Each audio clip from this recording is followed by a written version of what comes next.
today I rise to speak to an ambassador of this parliament who has done exceedingly well and projecting the image of the parliament in a rather remarkable manner. And that person is the governor of Niger State, Governor Bago. In his few years as governor, he has shown exemplary leadership, particularly in agricultural revolution, particularly in infrastructural revolution, particularly in enhancing religious tolerance. So it is the opportunity I have to praise him and to ask others like him to emulate him. Sir, a week ago, I got a call from a Cameroonian General who's studying in Harvard. And all he said was about our Governor Bago. He doesn't know him from anywhere, but he's read his giant strides in ensuring that Niger State can feed itself, Nigeria can feed itself, West Africa can feed itself. The Cameroonian man told me that with what Bago is doing, in 7 years' time, Nigeria will be able to feed the world.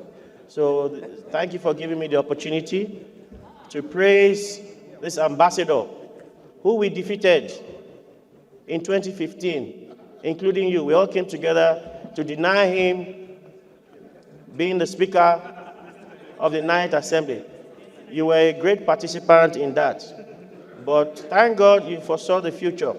You knew that Bago is not cut out for this parliament. We kicked him out, and he's now doing us really proud. Congratulations, sir. And congratulations to all of us. Thank you, sir.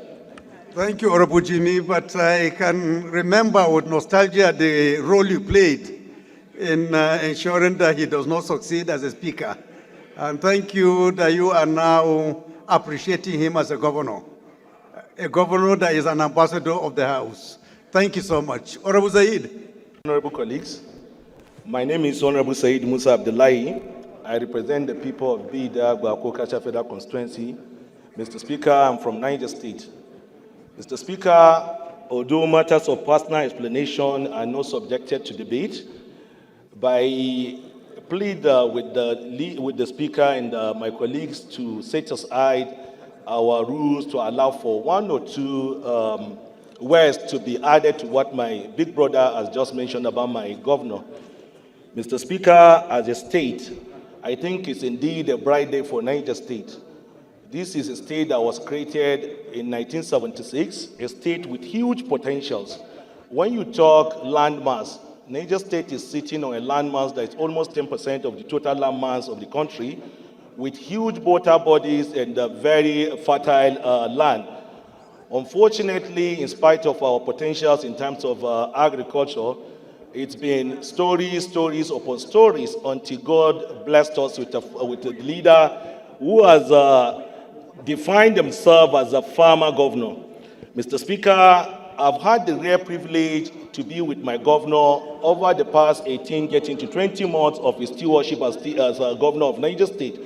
I know the energy, I know the drive, I know the vision that he's bringing to bear in terms of changing the economic fortunes of Niger State. Mr. Speaker, I discussed with you penultimate week the study tour we undertook to Brazil and what we saw in Brazil in terms of their sugar economy.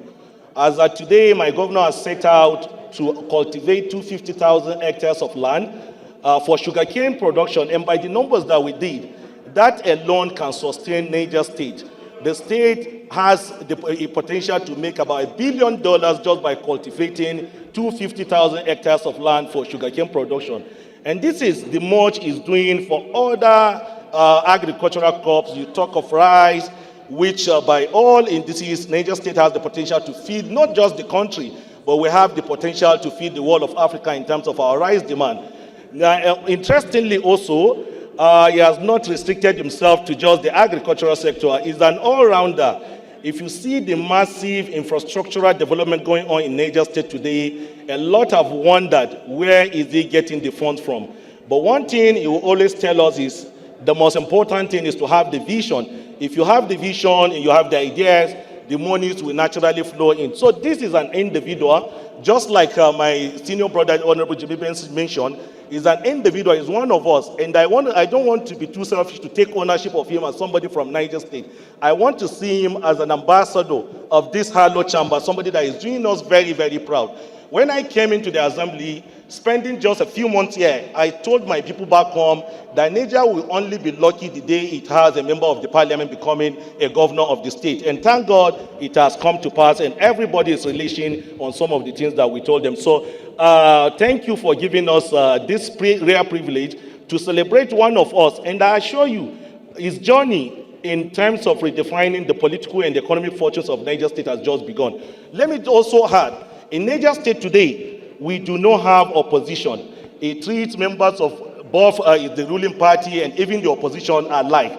He gave us brand new cars as members of the House, and that was given to all members of the caucus, irrespective of our political affiliation. That's the way he's even managing stakeholders across board. For him, I can write a book, but for giving me this privilege to talk a little about him, I thank you, and I thank my honorable colleagues for listening. Thank you so much.